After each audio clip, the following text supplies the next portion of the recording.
Dios les bendiga, amada familia de Palabra de Vida. Hoy sí están despiertos, después de un largo texto para la gloria de Dios. Le damos la bienvenida a todos los que nos visitan en esta tarde. Y estamos tan gozosos de que nos acompañan para recibir la palabra de Dios. Y es nuestra oración que sean ministrados sus corazones. Que así como el Señor hace su obra sobre nuestras vidas, la pueda hacer también sobre la vida de ustedes para su gloria en todo momento. Hermanos, no podemos comenzar a hablar de la palabra de Dios sin depender del Dios que nos da su palabra. Así que vayamos en oración a Él. Padre, venimos delante de ti, Señor, para clamarte, a que seas tú ungiéndome, Señor, para poder hablar tu palabra íntegramente, Señor. No quitándole, no añadiéndole. Tu palabra es suficiente y es poderosa para salvar, para cambiar corazones, para renovar entendimientos, para traernos a la luz nuestro pecado. Y toda tu palabra, Señor, es inspirada por ti, por tu Espíritu Santo. Y tiene un propósito. Ilumínanos, Señor. Ilumina nuestros corazones para que seamos obedientes a ella y que podamos exaltarte a ti, Señor. Que tú te has revelado a través de tu palabra para que nosotros tengamos dirección sobre nuestras vidas y seamos una nación, seamos un pueblo, seamos una iglesia que te adora a ti. Gracias, Señor. Todo esto te lo pedimos en el nombre poderoso de Jesús. Amén. Estamos ya culminando la serie en Nehemías.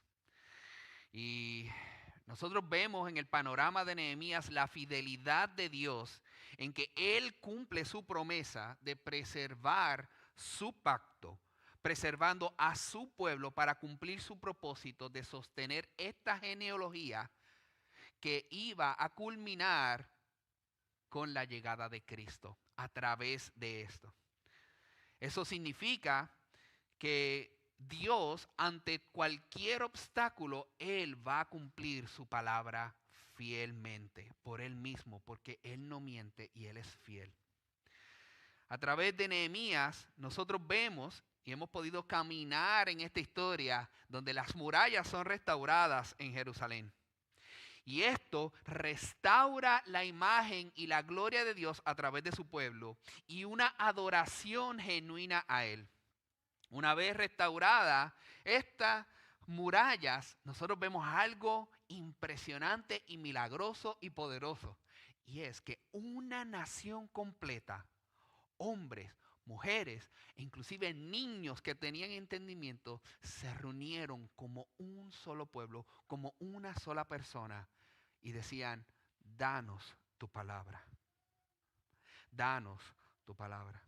Al escuchar esta palabra por 6 horas consecutivas, eso no me deja de impactar a mí. Escuchaban y no se aburrían, no se distraían, no se dormían.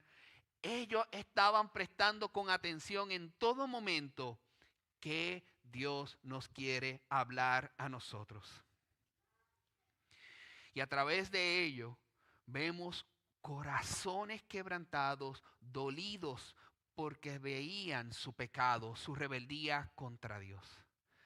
Pero a través de eso hubo un gran avivamiento en esta gran nación, donde no tan solo ellos vieron su pecado, sino que ellos confiesan su pecado. Ellos dicen, hemos pecado no tan solo nosotros, nuestros padres, nuestros antepasados, todos nosotros. Y ellos renuevan su pacto, se comprometen nuevamente para obedecer la palabra de Dios, sus mandamientos, para decir, no nos mezclaremos más con el mundo, sino que te serviremos a ti y te rendiremos solo culto a ti. Y vemos eso de una manera magistral. Ahora, ¿el trabajo termina ahí? ¿Qué es lo próximo que faltaría? Ya se comprometieron. Nosotros tenemos que ver cómo el pueblo, esta nación de Dios, se refleja como una nación bajo Dios, bajo su autoridad. Lo que me lleva precisamente al título de este mensaje, una nación bajo Dios. Una nación bajo Dios. Hemos estado viendo en estos dos capítulos, el 11 y el 12, muchos nombres. Y a través de Nehemías ha sido intencional el que nosotros no pasemos, el nosotros leer estos pasajes que son tan importantes para nuestra vida. La Biblia es inspirada por Dios. En otras palabras, todo lo que está en ella fue Dios hablándola para que nosotros la escucháramos, para que nosotros prestáramos atención. Y si es así, todo en ella es importante para nosotros, incluyendo este listado de nombres que nosotros vemos en el capítulo 11 y 12. Mientras yo analizaba y meditaba en estos nombres, esta semana veía una película que era de la historia extraída de una novela que es La Ilíada y es sobre Troya. Y había estos dos personajes, el rey de Grecia y este personaje guerrero individual inmenso, se llamaba Aquiles. Entonces, hay una conversación entre ellos dos, cuando ellos van a tratar de invadir a Troya. Y Aquiles está matando muchas personas. Y cuando se enfrentan en una conversación privada entre el rey y Aquiles, Aquiles está buscando que su nombre sea su legado por toda la historia y sea reconocido a través de la historia de del pueblo de Grecia. Y el rey mismo lo confronta y le dice, los nombres de las personas recordadas en la historia son de reyes, no de plebeyos. Así que tu nombre no será recordado, sino el mío ante esta conquista. Y yo meditaba y yo decía, wow, estas personas querían que sus nombres fuesen recordados a través de toda la historia. Por algo, por sus propias conquistas, por su propia vanagloria, ya sea un rey por su gobierno que lo extiende o este guerrero para ser reconocido por otro guerrero por generaciones y generaciones. Pero Dios nos da este listado de nombres con otro propósito. No es para la gloria de ellos, sino para la gloria del mismo Dios redentor. Tiene un propósito, un significado mucho mayor que el de reconocer solamente a un individuo. Y aunque para nosotros vemos este listado de nombres podría ser intimidantes, tenemos que ver que tiene un propósito para nuestras vidas y que debemos de saber y de conocer cuál es el problema que se está desarrollando. Y era que las murallas de la ciudad sí habían sido restauradas, pero ¿con qué propósito iban a ser restauradas si nadie habitaba en la ciudad? Casi nadie. Jerusalén no era una ciudad cualquiera. Era llamada la ciudad santa. Y lo vemos en Nehemías precisamente, que se llama así. Los exiliados habían regresado de Babilonia a Jerusalén, pero no regresaron por un simple apego sentimental al hogar. La mayoría de ellos nunca conocieron esta ciudad en su gloria. Habían pasado ya 170 años. En otras palabras, son generaciones de las personas que vivieron cuando Jerusalén estaba en toda su gloria. Lo que daba propósito a que regresaran a Jerusalén es el mismo propósito que Nehemías comienza en el capítulo 1, verso 9, que dice, Dios mismo, yo habitaré allí, mi nombre habitará en esa ciudad. Eso es lo que le daba importancia el querer vivir en esa ciudad. Así que Jerusalén no era una ciudad cualquiera.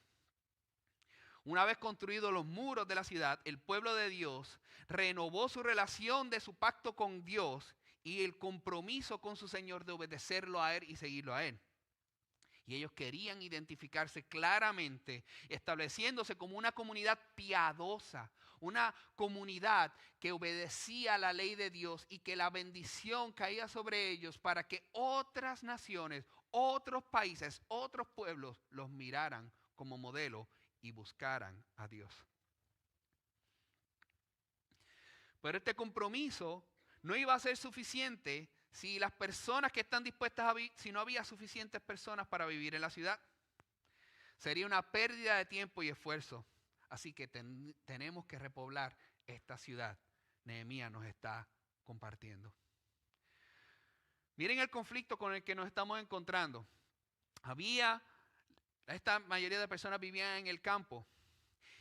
Y esta vida en el campo podría ser mucho más atractiva. ¿Por qué? ¿Qué incentivo tenía el que tener que regresar a la ciudad, a vivir en la ciudad, cuando ya estaban establecidos en los campos y vivían de la agricultura y del ganado? Es cierto que las murallas estaban completas, pero poca gente la había visto como un lugar atractivo para ellos trasladarse. Para que el templo funcionara correctamente, las administraciones de las celebraciones, las fiestas, en las diferentes temporadas del año, era necesario que la infraestructura de la ciudad estuviese sostenida por una población de todo tipo, pero que amara a Dios. La ciudad era ancha y grande, pero Nehemías en el capítulo 7 nos habla de que aunque eran restauradas estas murallas, todavía las casas no estaban reconstruidas. Así que las murallas están construidas, pero las casas no. Así que se pueden ver destruidas, deterioradas.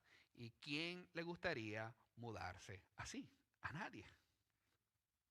Así que hay un reto no tan solo de restaurar las murallas, sino también el de un proyecto de una obra de ingeniería social y de reurbanizar estos hogares, asegurando que fuera un lugar no solo de comercio piadoso, un comercio que obedeciera a Dios, como vimos en Nehemías 10, sino también un lugar donde habitara el pueblo de Dios y su identidad se viera claro alrededor de los que vivieran en ellos.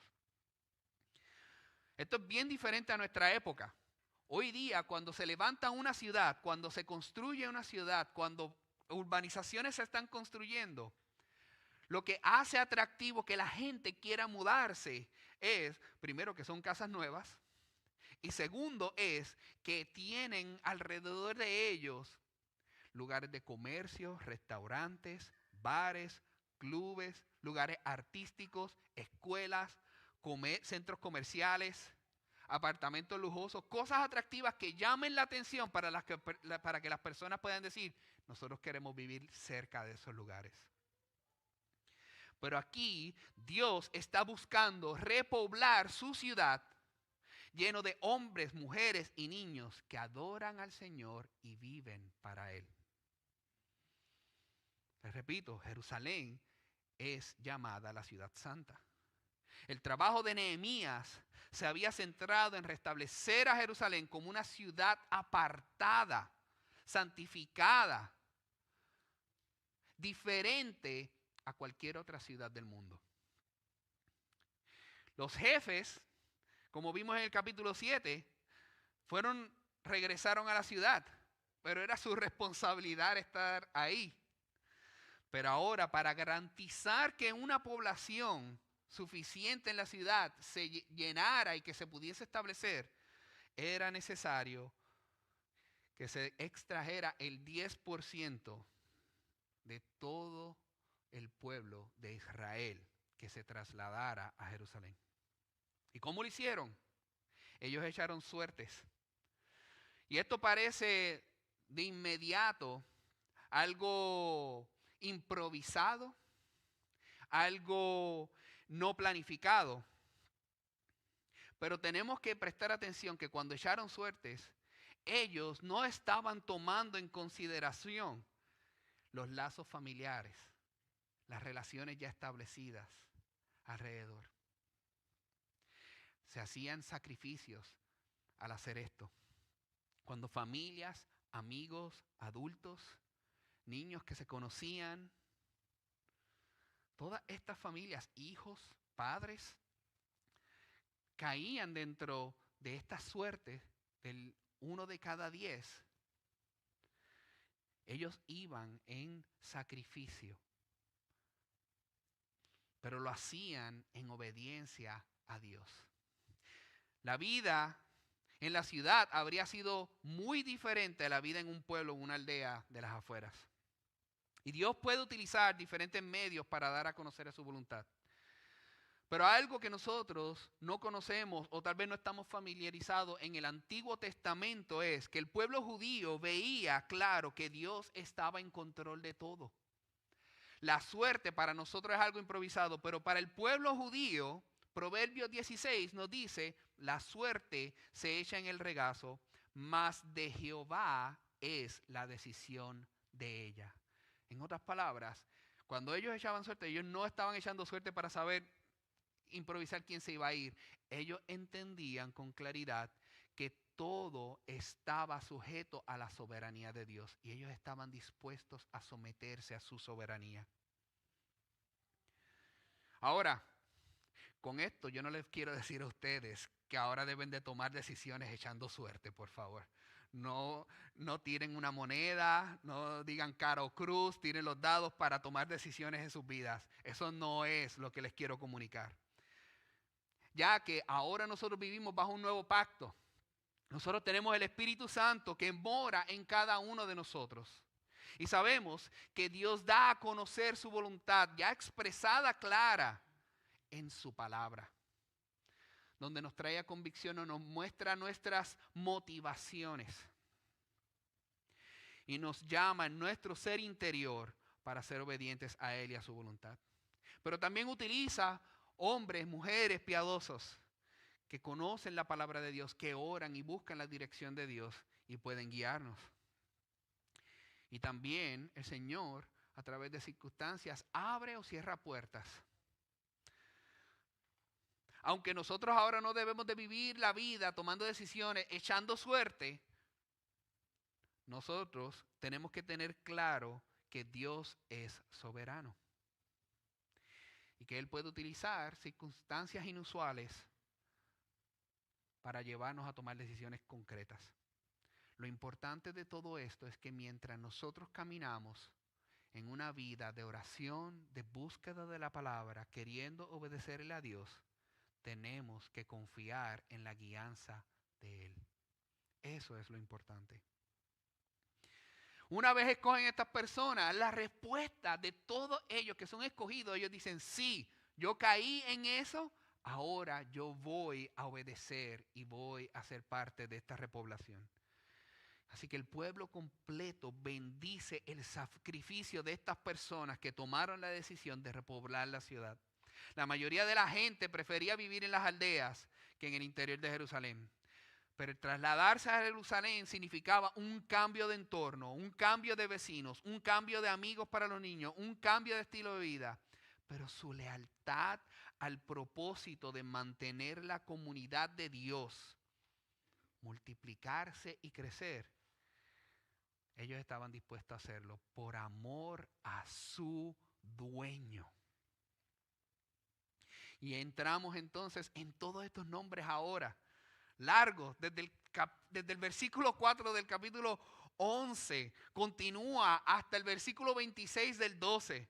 Y vemos entre esta lista de personas, vemos personas laicas, personas comunes y corrientes que tienen una vida, trabajos ordinarios, sacerdotes, levitas, guardas, porteros, personas que son descendientes de los primeros que llegaron a Jerusalén en los tiempos de Zorobabel, sumos sacerdotes, generaciones de sacerdotes, sus descendencias. Y algo que nos recuerda esta lista es que se trataba de personas reales en la historia. Muchas veces nosotros pensamos o podemos actuar como si estos son historias de fantasía, pero cuando nos da nombres específicos la Biblia, algo nos comunica y es que eran personas reales en la historia. Algo importante inclusive en el Evangelio de Mateo eran las generaciones, el nombre de personas, la genealogía de Jesús, para que aquellos que dudaran de que Jesús existía, de que Jesús era el Mesías, creyeran precisamente por la historia y la línea del tiempo donde estas personas vivieron. Vale la pena resaltar que entre toda esta lista de personas, el verso 6 nos habla de que algunos de estos hombres se llamaron hombres valientes. Y cuando escuchamos esta palabra podríamos pensar que eran personas fuertes, valerosas, dispuestos a la guerra. Y sí, muchas veces esos nombres fueron considerados personas guerreras en la Biblia. Pero cuando vemos el contexto de personas, hombres valientes en la palabra, en el panorama bíblico, también vemos nombres como Josué y Salomón, que fueron exhortados a ser valientes. Valientes porque se les había encargado a ellos la tarea de cumplir la voluntad de Dios y de guiar su pueblo. Pero no tan solo ellos, sino también aquellos que iban a ir en batalla a tomar la tierra que Dios les había prometido. El énfasis no es que eran valientes porque iban a la guerra. Eran valientes porque cuando iban a pelear, ellos estaban en desventaja. Y era una muestra de que no eran ellos los que peleaban, sino Dios quien peleaba por ellos. Lo vemos en la historia de David y Goliat. David tenía todas las desventajas, pero no fue David, sino fue Dios en él. Lo vimos también en los jueces, cuando Gedeón fue con sus 300 hombres. Una minoría bien significativa, pero no era Gedeón y no eran estos hombres especiales. Era Dios quien peleaba por ellos en todo momento. Podríamos relacionar precisamente el significado de valiente cuando lo escuchamos a través de la Biblia, que son personas que confían en Dios y no negociaban sus convicciones. Estaban dispuestos a obedecer a Dios. De esa era su valentía, porque ellos no confiaban en lo que veían con sus ojos del mundo, sino confiaban en la palabra que Dios les daba a ellos para caminar en obediencia.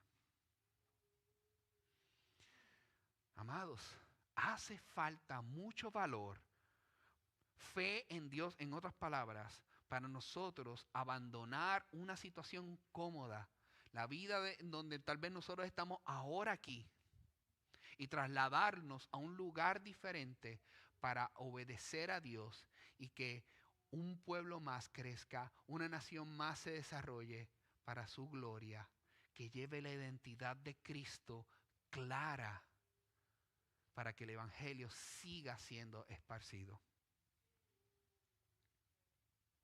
No tan solo hablamos de estos valientes, sino que hay un énfasis aquí grande en la adoración, en el culto de adoración.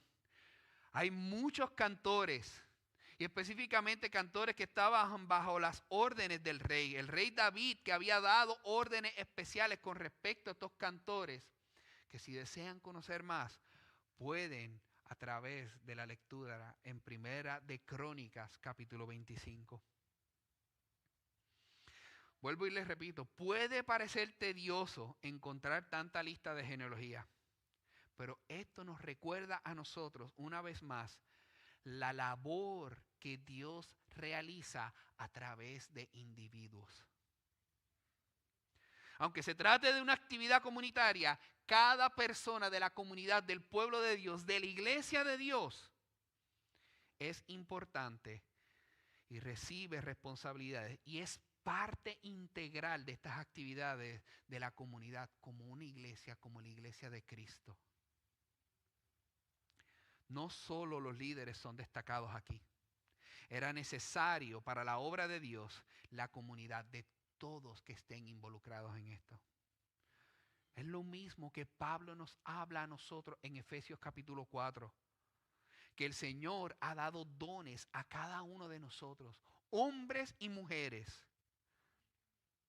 para la edificación del cuerpo, creciendo unidos, utilizando nuestros dones en todo momento y coordinados de una manera orgánica y fluida para la obra de Dios y para su gloria en todo momento. En una época en que el egocentrismo ahora se exalta en gran manera, donde queremos ser exaltados nosotros, la palabra de Dios nos llama a nosotros a trabajar como un organismo vivo, juntos, unidos, viviendo como comunidad, dependiendo los unos de los otros, ayudándonos mutuamente, sirviéndonos a la tarea de Dios que nos ha encomendado. Esta comunidad nos muestra a nosotros específicamente en este listado una descendencia hermosa, pero nos llama también, nos trae a la luz también el trabajo que los padres, los abuelos hicieron en todas estas generaciones, instruyendo a sus hijos para que estuviesen listos al momento de responder al llamado de servir a Dios. Estos pasajes a nosotros nos muestra y exalta que nosotros tenemos una responsabilidad sobre nuestros hijos, de invertir en ellos en la palabra de Dios, para que en el momento en que a ellos les toque servir, ellos puedan responder en obediencia. 170 años. ¿Cuántas generaciones han habido? Y estas personas respondieron en obediencia por amor a Dios. ¿Acaso no es esto emocionante para nosotros? Imaginemos por un momento, si cerramos nuestros ojos y nosotros decimos, de aquí a 100 años, toda la descendencia, todo lo que palabra de vida ha hecho, invirtiendo para que las generaciones de lo que ha salido de palabra de vida, ya sea para plantaciones y los que se queden aquí en palabra de vida, nuestras generaciones continúen haciendo la obra a la cual fueron llamados. Pensamos ahora, pero pensemos también en el futuro de todas esas generaciones nuestras que continuarán sirviendo. Seamos fieles en la instrucción del Señor a nuestros hijos. Las ciudades desarrollan una cultura propia y crean la ciudad de Nueva York no es lo mismo que la ciudad de Chicago, la ciudad en Miami y asimismo la ciudad de Tampa. Son diferentes culturas. Y cada uno aporta una identidad diferente.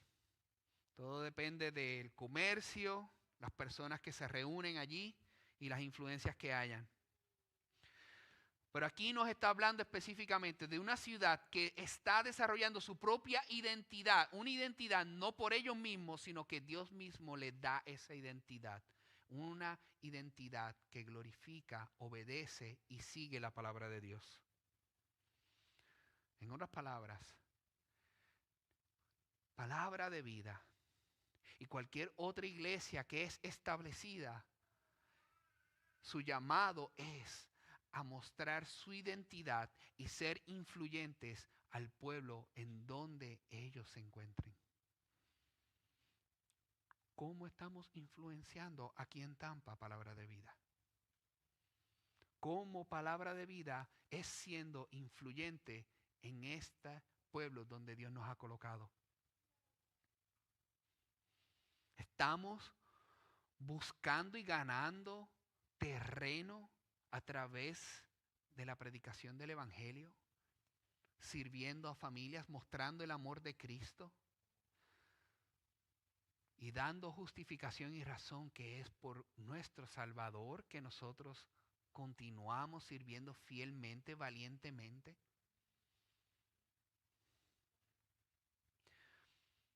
Esto es algo mucho más que el mero compromiso. Vimos en los capítulos anteriores que ellos hicieron un pacto con el matrimonio y con la familia.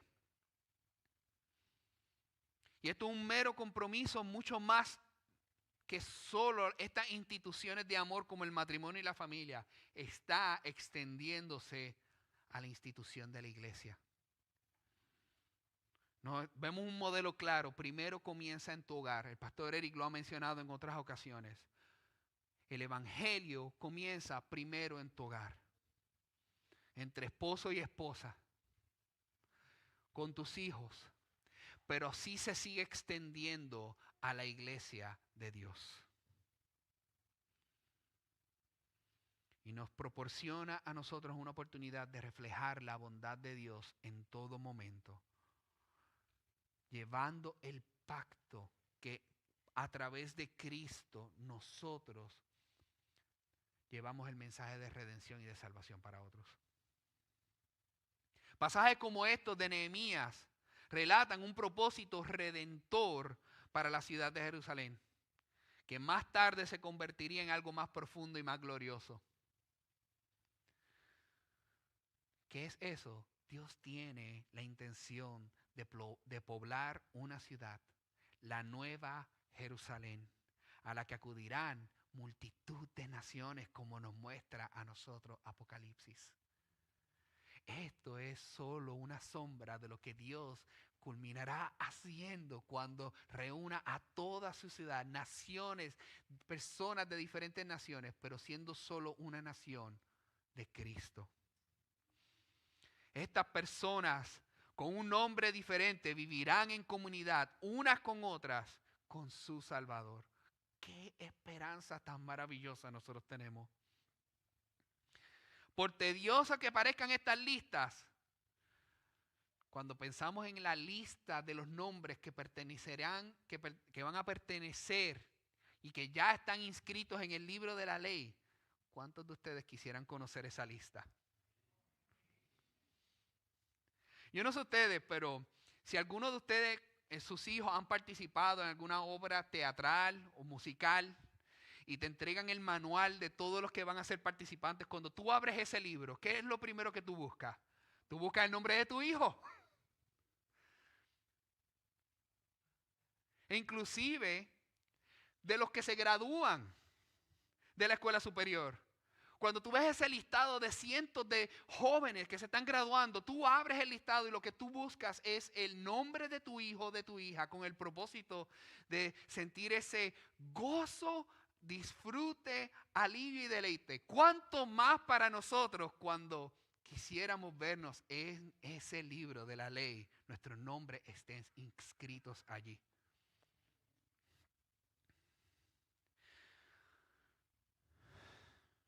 Esto es un impacto sobre nuestras ciudades. Nosotros también debemos de considerar que tenemos que poblar ciudades de creyentes. ¿Cómo nosotros debemos de hacer esto?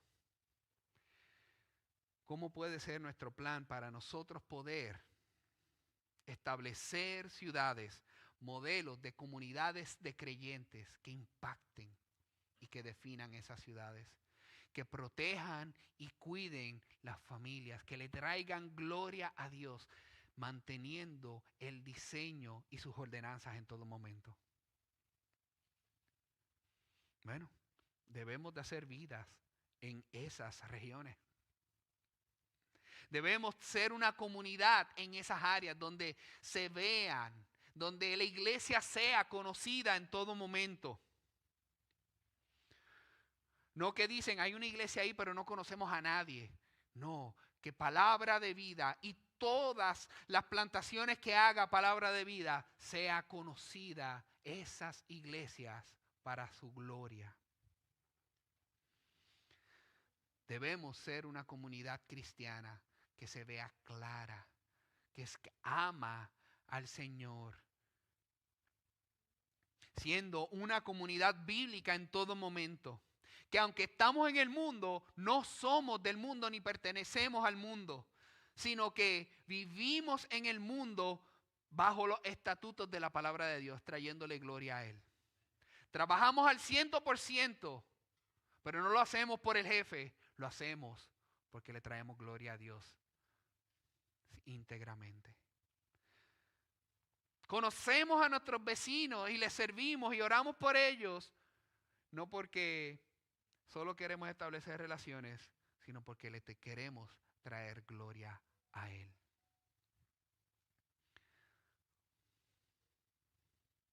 Precisamente Miqueas habla en el capítulo 6. ¿Qué exige el Señor de vosotros? Que actúes con justicia, que ames la misericordia y que camines humildemente con tu Dios.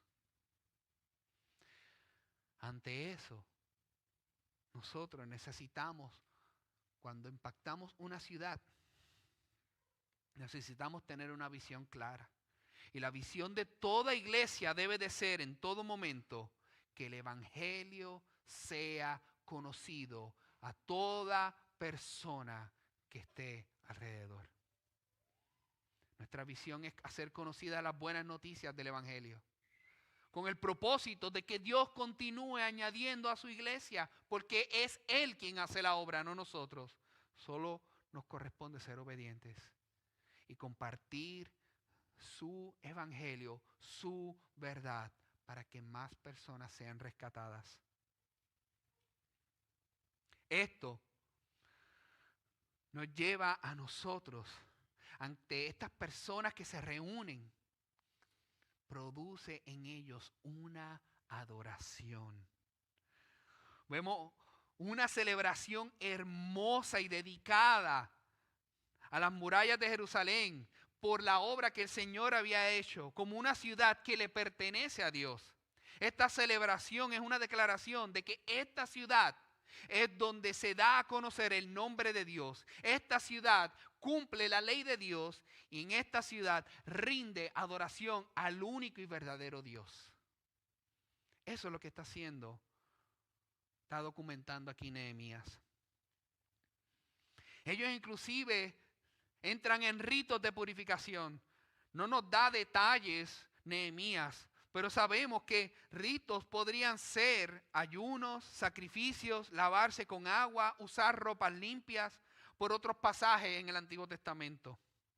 En el Nuevo Pacto, ahora nosotros en Cristo, nosotros no estamos sujetos a estos sacrificios y a purificaciones, pero sí debemos de reconocer el énfasis que nos quiere traer a nosotros, y es la santidad.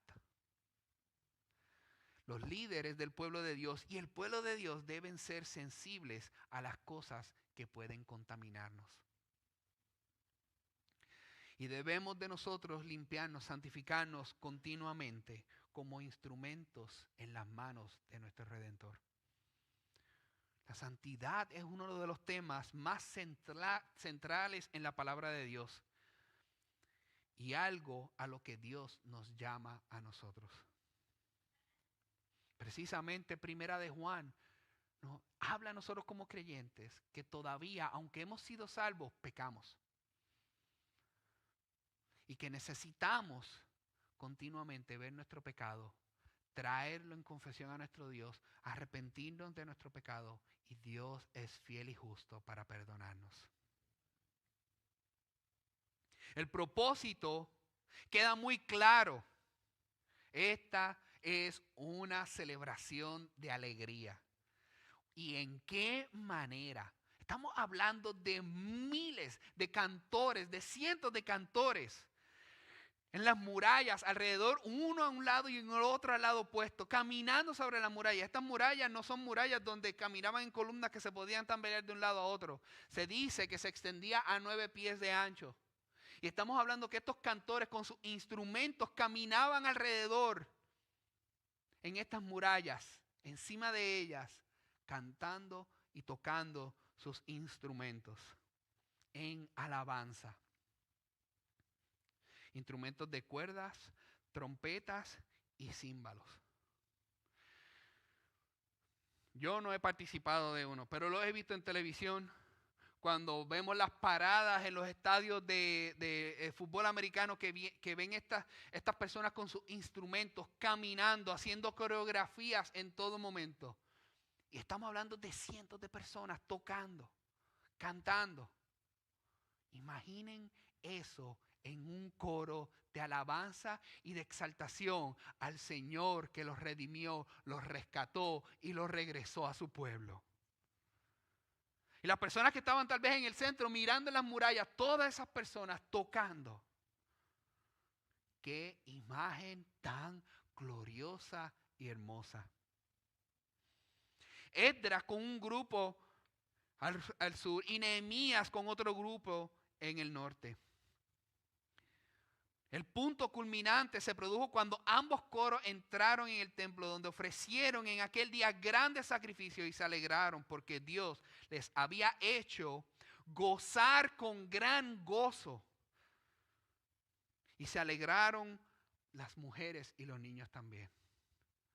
¡Qué espectáculo para la gloria de Dios! En ningún momento el hombre era exaltado, era Dios.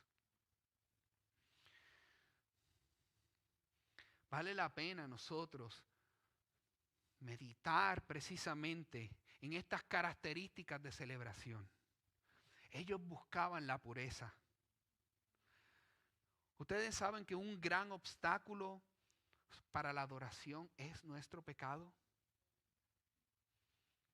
Cuando estamos y vivimos en pecado y nosotros no buscamos arrepentirnos de él, nos limita, nos retrae en una adoración genuina a nuestro Dios. Dios es de ojos más puros para tener que ver nuestra maldad y no puede mirar nuestra maldad, según Habacuc 1 nos dice. Para que un pecador pueda entrar en la presencia de Dios, es preciso que elimine la contaminación de su pecado. Y la suciedad de su pecado debe ser quitada para poder estar delante de la presencia de Dios. Estos rituales de purificación simbolizaban nuestra necesidad actual de una limpieza espiritual. Pero estos rituales también de purificación nos señalan el hecho de que nuestros corazones son espiritualmente inadecuados para la adoración a Dios, a un Dios todopoderoso. ¿Quién puede entrar en la presencia de Dios? Solo los que tienen manos limpias y corazón puro. El Salmo 24 nos dice. Y de la única manera que esto puede suceder es a través de nuestra unión con Cristo. Solo cuando nosotros vemos nuestro pecado y vemos nuestra insuficiencia para nosotros ver que no hay nada que nosotros podamos hacer para obtener esa santidad, para relacionarnos con nuestro Dios, pero vemos la obra de Cristo como suficiente para limpiarnos de nuestro pecado. Pero vemos también la vida de Cristo que fue perfecta para que su justicia sea imputada sobre nosotros. Y no es nuestra justicia, sino la justicia de Cristo la que nos hace a nosotros inocentes delante de nuestro Señor. Así que si vienes a la iglesia y todavía tú no has abrazado esta verdad, yo te imploro para que estés unido en esta celebración de adoración a tu Creador. Arrepiéntete y ven a Él. El día es hoy, no es mañana. Es hoy y es ahora. Nosotros no sabemos qué será del mañana. Y si tienes dudas o preguntas, acércate a uno de los pastores.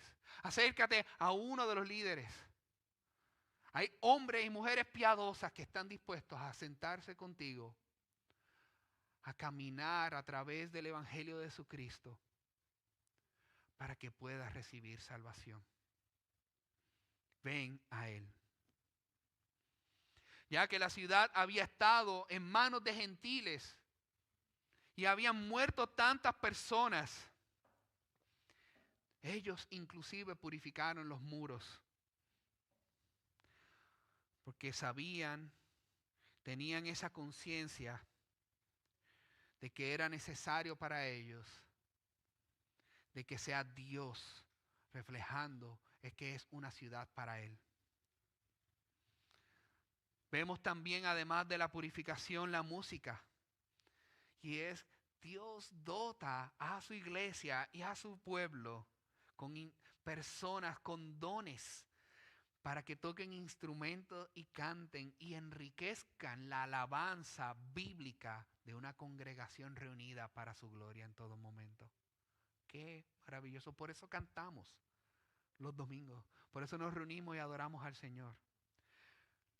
Nuestro cántico debe de ser con el propósito de rendirle alabanza a Él. Y Dios da dones y talentos para que le sirvamos fiel. Y esa canción, ese cántico, ese toque de instrumentos es de corazones agradecidos. Aquellos que han experimentado la gran gracia y misericordia de Dios, que no pueden evitar sus labios estén cerrados, que ellos no pueden evitar que sus labios se mantengan cerrados. Ellos necesitan exaltar a Dios a través de cánticos y alabanzas. Y esta gratitud se traduce también en generosidad y dar. El hecho de que Nehemías describa ahora el compromiso del pueblo dar es porque ellos anhelaban que lo que sucedió en ese momento no sea el único momento donde se exalte a Dios. Ellos querían que el culto a Dios prosiguiera y se extendiera, sosteniendo así a los sacerdotes y a los levitas. Es a partir de estos mismos principios. Esto no es algo nuevo que nosotros vemos en el Nuevo Testamento para nosotros como iglesia cuando ofrendamos y damos. La iglesia, precisamente en el Nuevo Testamento, anima a los cristianos a no dar solamente regularmente para la obra de Dios, sino que con corazones agradecidos y alegres, sabiendo que lo que dan es para la extensión del Evangelio, para que se siga predicando fiel la palabra de Dios, para aquellos que enseñan la palabra puedan enfocarse en la palabra y la iglesia continúe creciendo. Ellos entendían claro que todo lo que habían recibido había sido de Dios y lo daban como una nación bajo Dios, dándolo con el propósito de que Dios se siga exaltando y glorificando. Cuando Cristo es el centro de nuestras vidas, nosotros vemos que todo lo que nosotros tenemos es de Él. Y el apoyo al ministerio lo hacemos y lo damos con alegría y no como una carga. Cuando el Evangelio gobierna nuestros corazones, la generosidad y la gratitud sobreabundan. Hermanos, mientras pensamos en lo que esto significa para nosotros hoy, me gustaría animarles con el simple hecho de que Dios siempre se ha complacido en elegir a las personas débiles del mundo y comunes del mundo para hacer su obra. Dios elige a personas como tú y como yo y a su iglesia como parte de la manifestación de su gloria y el avance del evangelio y su reino aquí en la tierra. Vivamos bajo la identidad que Dios ya nos dio a través de Cristo. Seamos aquellos que abrazamos lo que Dios ha hecho, que abrazamos nuestra oportunidad de administrar y proclamar el evangelio, que nos unimos a, como Pablo decía, que nos gloriamos en nuestras debilidades y vivimos para adorar a aquel que se exalta en nuestras debilidades, que es Cristo Jesús. Oremos. Padre, gracias Señor porque vemos a través de tu palabra una vez más